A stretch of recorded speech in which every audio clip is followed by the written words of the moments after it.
നമസ്കാരം. എല്ലാ പ്രേക്ഷകർക്കും വീഡിയോയിലേക്ക് സ്വാഗതം. ഇന്നത്തെ വിഷയം വെള്ളപ്പാണ്ട് എന്ന രോഗത്തെ പറ്റിയാണ്. വിറ്റിലിഗോ അതല്ലെങ്കിൽ വെള്ളപ്പാണ്ട്, ചിത്രം എന്നീ പേരുകൾ അറിയപ്പെടുന്ന ഈ രോഗത്തിൻ്റെ കാരണങ്ങളും അതിനുള്ള ആയുർവേദത്തിൽ നിന്ന് നിലവിലുള്ള ചികിത്സകളൊക്കെയാണ് ഈ വീഡിയോയിലൂടെ വിശദീകരിക്കുന്നത്. ഇപ്പം വെള്ളപ്പാണ്ട് എന്ന ഒറ്റ വാക്കിൽ നമ്മൾ പറയുകയാണെങ്കിൽ ഡീപിഗ്മെൻറ്റേഷൻ ഓഫ് ദ സ്കിൻ,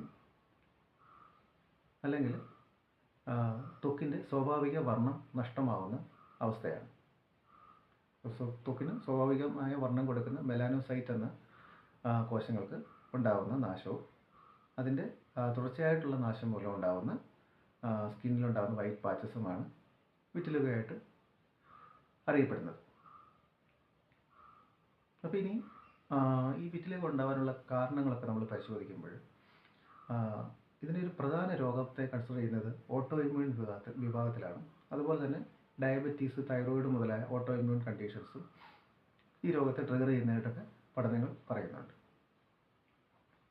അപ്പം ഇതിൽ പ്രധാന കാരണം നേരത്തെ പറഞ്ഞു, മെലാനോസൈറ്റ് എന്നുള്ള കോശങ്ങൾക്കുണ്ടാകുന്ന പ്രോഗ്രസീവായിട്ടുള്ള നാശമാണ്. അപ്പം എന്തുകൊണ്ടായിരിക്കും ഈ മെലാനോസൈറ്റ് തുടർച്ചയായിട്ട് നാശം സംഭവിക്കുന്നതെന്ന് പരിശോധിക്കുമ്പോൾ ഒരുപാട് ഘടകങ്ങൾ അതിൻ്റെ പിന്നിൽ ഉണ്ടാകുന്നുണ്ട്.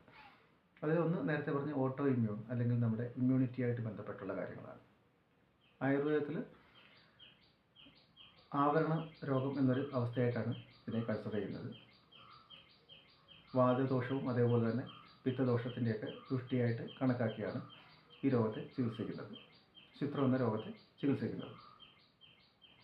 നമ്മളിതെല്ലാം കൺസിഡർ ചെയ്യുമ്പോൾ ലാസ്റ്റിൽ അഗ്നിവൈഷമ്യം എന്നൊരു കൺസെപ്റ്റിലാണ്, അതല്ലെങ്കിൽ ഓട്ടോ ഇമ്മ്യൂൺ കണ്ടീഷൻസ്.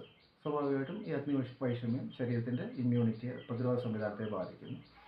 അതിൻ്റെ അനന്തരഫലമായിട്ട് പല രീതിയിലുള്ള ഓട്ടോ ഇമ്മ്യൂൺ കണ്ടീഷൻസും ഉണ്ടാകുന്നു. ഇവിടെ സംഭവിക്കുന്നത് മെലാനോസൈറ്റ് എന്ന കോശങ്ങൾക്കുണ്ടാകുന്ന കണ്ടിന്യൂസ് ആയിട്ടുണ്ടാകുന്ന നാശമാണ്. മെലാനോസൈറ്റിൻ്റെ പ്രൊഡക്ഷന് സഹായിക്കുന്ന എന്ത് കാരണമായിരിക്കാം എന്നുള്ളത് ഒരു പ്രധാന ഘടകമാണ്. ഒന്നെങ്കിൽ മാലബ്സോർഷൻ വല്ലതും ഉണ്ടോ, അബ്സോർഷൻസിൻ്റെ എന്തെങ്കിലും പ്രശ്നങ്ങളുണ്ടോ, അതുപോലെ തന്നെ ഈ മെലാനോസൈറ്റ് കോശങ്ങളെ നശിപ്പിക്കുന്ന എന്തെങ്കിലും ആൻറ്റിബോഡി ശരീരത്തിൽ ഉണ്ടാകുന്നുണ്ടോ, അതേപോലെ തന്നെ നെർവിലൂടെ ഈ മെലാനോസൈറ്റിൻ്റെ ഭാഗത്ത് വരുന്ന നെർവ് എൻഡിങ്സിൽ എന്തെങ്കിലും കെമിക്കൽസ് ഉണ്ടാകുന്നത് മെലാനോസൈറ്റിന് നാശം ഉണ്ടാക്കുന്നുണ്ടോ. അങ്ങനെ മാലബ്സോർഷൻ മുതൽ ഓട്ടോ ഇമ്മ്യൂൺ കണ്ടീഷൻ മുതൽ ഇനി ഹോർമോൺസ്, ഏതെങ്കിലും hidden hormones, melanocyte stimulating hormones ഒക്കെയുള്ള ഹോർമോൺസുകളുണ്ട്.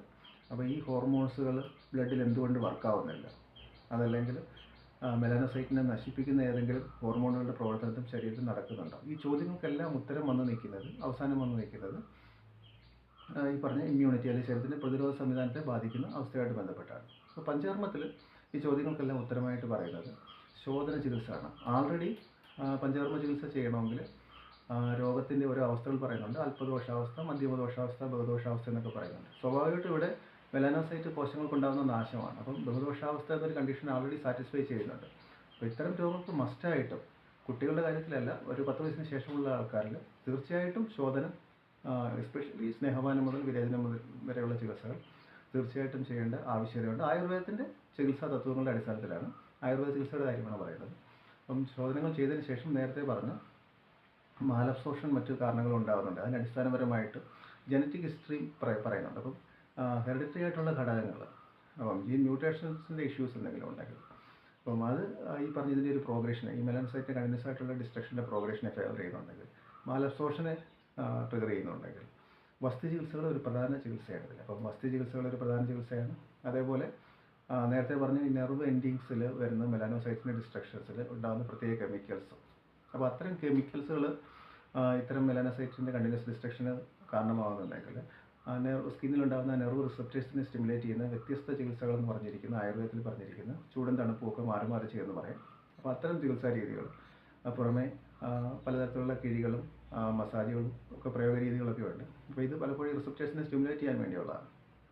അപ്പോൾ പലപ്പോഴും ചിന്തിക്കും, ശുദ്ധമായിട്ട് വന്ന ഒരാൾക്ക് എന്തിനാണ് കിഴിയിടുന്നതെന്ന് ചോദിച്ചു കഴിഞ്ഞാൽ, അത്തരം ഇത് നേരത്തെ പറഞ്ഞില്ലേ, ഓരോ അവസ്ഥാവിശേഷവും പ്രത്യേകമായി വിശകലനം ചെയ്തിട്ട് ഏത് കാരണമാണോ അതിന് ഈ രോഗത്തിനെ ട്രിഗർ ചെയ്യുന്നത് അതനുസരിച്ചുള്ള ചികിത്സാ രീതികൾ ചെയ്യേണ്ടി വരും. അപ്പോൾ ആയുർവേദത്തിൽ ഈ പറഞ്ഞ പഞ്ചകർമ്മ ശോധന ചികിത്സകൾ ചെയ്യേണ്ടി വരും. ഇനി എന്തെങ്കിലും മാൽ അബ്സോർഷൻ അല്ലെങ്കിൽ ഹോർമോൺസ് വർക്കാവുന്നുണ്ടെങ്കിൽ അതിന് ഏതെങ്കിലും സ്പെഷ്യലായിട്ടുള്ള മിനറൽസോ മറ്റ് മരുന്നുകളുടെ ആവശ്യമുണ്ടെങ്കിൽ, ഇനി വൈറ്റമിൻ ഡിയുടെ ഡെഫിഷ്യൻസി ഉണ്ടെങ്കിൽ, അങ്ങനെ ഓരോ ഘടകങ്ങളും കൃത്യമായിട്ട് അനലൈസ് ചെയ്ത് ഹോർമോൺ തകരാറുണ്ടെങ്കിൽ, ഇനി മറ്റു നേരത്തെ പറഞ്ഞ തൈറോയ്ഡ് പ്രശ്നങ്ങളാണോ അതല്ലെങ്കിൽ ഡയബറ്റീസ് പോലുള്ള കണ്ടീഷൻസ് ആണോ എന്നൊക്കെയുള്ള കൃത്യമായി അനലൈസ് ചെയ്ത് ഈ രോഗത്തിന് വേണ്ടിയുള്ള ചികിത്സ ആയുർവേദത്തിൽ ചെയ്തു വരുന്നുണ്ട്. അപ്പോൾ ഈ ഒരു അറിവിലേക്കാണ് ഇന്ന് ഈ വീഡിയോ ചെയ്തത്.